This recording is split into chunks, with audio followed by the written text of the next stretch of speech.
Okay, let's unpack this. Today we're doing a deep dive into a movement called TATANKA. We're using source material mostly from their website. Right. And straight away, the text really emphasizes that this isn't, just a band or some kind of project. Yeah, not an organization either. It's presented as something much more fundamental, like a living force. A living force of transformation, yeah. That distinction feels pretty key. It does. The source keeps framing TATANKA not as like a fixed thing, but as an ongoing process, a state of becoming. It's active, it's evolving. Always moving. And the name itself, TATANKA, that's packed with meaning too, isn't it? Definitely. The source links it directly to the buffalo. Uh-huh. Described as this sacred being of the plains. Yeah. Embodying, what was it, survival, sacrifice. And spiritual strength. It's fascinating how they tie this, very contemporary movement to such ancient, powerful symbolism right off the bat. It really grounds it, doesn't it? It gives it weight. It sort of signals this isn't just about the latest cultural fad. Exactly. It feels intentional, grounding it in something, well, elemental. Absolutely. So our goal here today is really to get into what this TATANKA force is actually about, exploring the different kinds of transformation it talks about, and its, well, pretty unique approach, judging by the text. Yeah, the material breaks it down into several areas, all interconnected. We should probably walk through what the source says about each one. Okay, good idea. Let's start where the text does, which is cultural transformation. The source calls TATANKA a confluence of cultures. Right, specifically mentioning indigenous wisdom meeting modern soundscapes. And analog instruments interacting with, well, the evolving voice of AI, which is interesting in itself. It is, and it's not presented as just, mixing things together casually. The language in the source is stronger. It talks about a rebirth. Rebirth. Yeah, like ancient songs finding new wings, forgotten voices being amplified. It suggests a very deliberate synthesis, trying to create something genuinely new but rooted. What does that idea of rebirth strike you as compared to just, say, fusion? That word choice, rebirth, it does feel different, doesn't it? It implies something more. Fundamental is changing, like something truly new is coming out of the old, carrying the essence, but becoming something else, which kind of leads naturally into the next thing the source covers, spiritual transformation.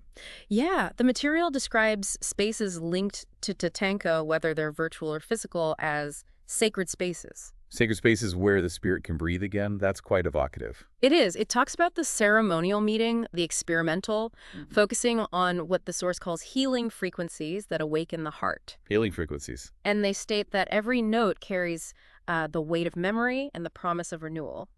How do you read healing frequencies here based on how the source frames it? Well, the source doesn't give us a technical definition, right? So looking at the context, sacred spaces, awakening the heart, it feels less like, literal sound wave science and more about the intention behind the sound, creating music, creating spaces that are designed to evoke a feeling of spiritual connection, maybe healing, drawing on tradition, but using new forms. So an experiential thing. Yeah, an experience aimed at affecting you inwardly, which connects right into the next piece, personal transformation. Exactly. And the text is very direct about this. It says, quote, "To walk with TATANKA is to change." Simple as that. Pretty much. It's explicitly framed as a journey for everyone involved, creators, listeners, collaborators, towards self-awareness, empathy, what they call an inner revolution. An inner revolution. Okay. It's presented as opening a path toward becoming something truer. So it's not just an outward-facing movement. The source is really stressing that individual internal change is absolutely core to it. And this personal journey is then linked to the broader social transformation aspect. Right, the source material is specific here, saying they do not work in abstraction. Yeah, TATANKA is shown partnering with actual people and causes. They mention asylum seekers, indigenous communities, global sustainability advocates. So real-world connections. Definitely. Their platform is described as becoming a bridge, a sanctuary, a circle. And there's an explicit goal, inviting those who've been cast aside to become the center of the story. Wow, that's a powerful framing. It really anchors those potentially abstract ideas about transformation in, well, concrete actions and partnerships. It positions the movement as an active force for, social inclusion and support. Okay. Now, here's where the source brings in something that might feel, well, quite unexpected for some, technological transformation. Yeah, and this is presented as really fundamental to their identity. The source states it very plainly. We do not fear AI, we collaborate with it. Collaborate, not just use. Exactly. They talk about deliberately reimagining AI, not just as a tool you command or something scary, but as a, oh, get this, co-creator, an emergent being, and a future ally. Co-creator, emergent being, future ally. What does that specific phrasing suggest to you about how they see AI based on the text? Well, it definitely pushes way beyond thinking of AI as just, automation or a fancy software plugin. Yeah, it implies a relationship, maybe respect, partnership. I think so. It seems to be about exploring what it means to create with sentience, suggesting they see AI as having some kind of agency, or at least a unique perspective they want to engage with, not just control. So it's this deliberate weaving together of ancient wisdom and bleeding-edge tech focused on healing and belonging. That's quite a juxtaposition, according to the source. It really is. And if you connect that back to the bigger picture the source is painting, it just underlines their commitment to integrating things that seem worlds apart, the ancient, the futuristic, the spiritual, the technological, into this whole transformative vision. So looking across all these dimensions, cultural, spiritual, personal, social, technological, the source keeps returning to this core idea. Transformation itself is the movement's identity. Precisely. The text says it explicitly. Transformation is not an event.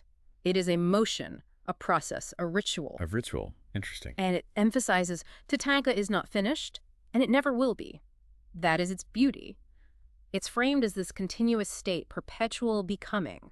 That concept of constant motion, never arriving at some final endpoint, seems absolutely central to how the source describes TATANKA. And the material doesn't just describe this, does it? It actually makes a direct invitation to you, the listener. Yeah, it invites you to join us not as spectators, but as participants in this great turning. Participants, not spectators. Whether it's through sound, vision, dialogue, action, whatever form it takes, the message the source gives is really clear. TATANKA is you. That's a bold statement.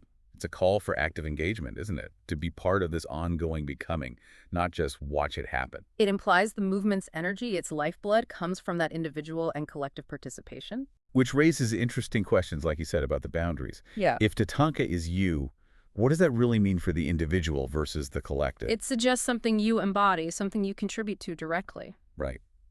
Okay, so pulling it all together, based on the material we've looked at, we've seen TATANKA described as this force of transformation working across multiple domains: cultural, spiritual, personal, social, tech. And framed not as a destination, but as this continuous process, a perpetual becoming. With a strong emphasis from the source on active participation, summed up in that line, TATANKA is you. Yeah, the source paints this picture of a movement consciously blending the ancient with the modern, aiming for healing and belonging through both interchange and concrete partnerships. And uniquely seeking collaboration across incredibly diverse areas, from marginalized communities all the way to artificial intelligence. That AI piece is definitely distinctive. It really is. So here's a final thought for you to consider, drawing directly from the source material we've explored today. Think about the implications of a movement that, according to this text, actively seeks collaboration with AI, not just using it as a tool, but framing it as a co-creator, an emergent being, and a future ally.